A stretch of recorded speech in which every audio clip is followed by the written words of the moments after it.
Le péché sépare l'homme de son Dieu. Comme ça, c'est Adam qui a premièrement désobéi à Dieu, c'est devenu péché, qui a séparé l'humanité de son Dieu. Ayant un Dieu d'amour, comme nous l'avons, qui ne veut pas nous laisser dans cette mauvaise condition d'être séparés de notre Dieu, il a planifié que nous, les pauvres pécheurs, on doit écouter l'évangile de salut afin que nous puissions être sauvés.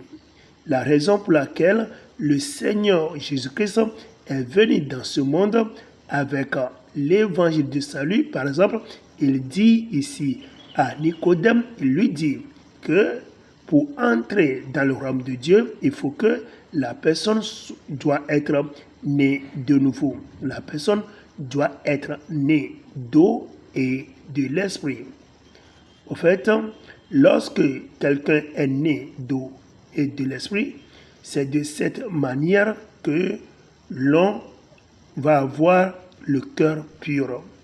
Et le Seigneur Jésus-Christ est venu se sacrifier à la croix à cause de nos péchés. Il est mort, il a payé le prix pour nous à la croix. Il est enterré et au troisième jour, il est ressuscité des morts. Après, il est parti au ciel. Là-bas, il a envoyé le Saint-Esprit sur tous les croyants afin que les croyants, à travers l'Esprit de Dieu, maintenant, ils puissent avoir de bonnes relations entre eux et leur Dieu. Comme ça, rapidement, le diable va aussi établir ses églises, va établir ses doctrines, va établir des disputes, des discussions pour combattre les croyants pour ne pas avoir le Saint-Esprit. C'est l'exemple pour ce pasteur dans son ministère. Après plusieurs années dans le ministère, il ne croit pas au Saint-Esprit. Il n'a pas l'Esprit Saint en lui. Sa vie est remplie de péchés et de doutes. Comme ça, rien ne marche pas dans sa vie chrétienne, rien ne marche pas dans son ministère. Comme ça, l'Esprit de Dieu va venir chez lui pour lui donner des conseils, pour lui expliquer cette vérité qu'il doit accepter l'Esprit de Dieu.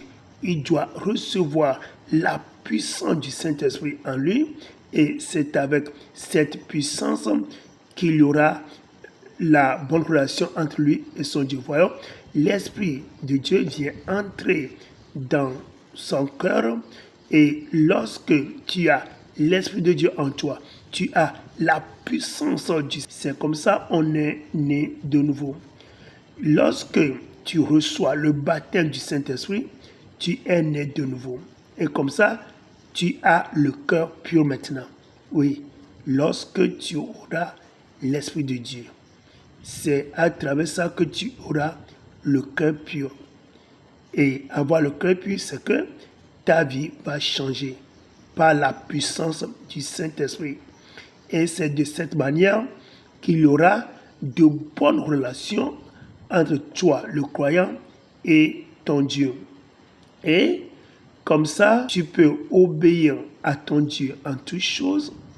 Lorsque tu as l'Esprit de Dieu en toi, et en tant qu'être baptisé du Saint-Esprit, tu dois continuer par prier pour avoir la puissance de Dieu, la puissance du Saint-Esprit. Et avec cette puissance du Saint-Esprit, tu vas marcher dans le bon homme avec ton Dieu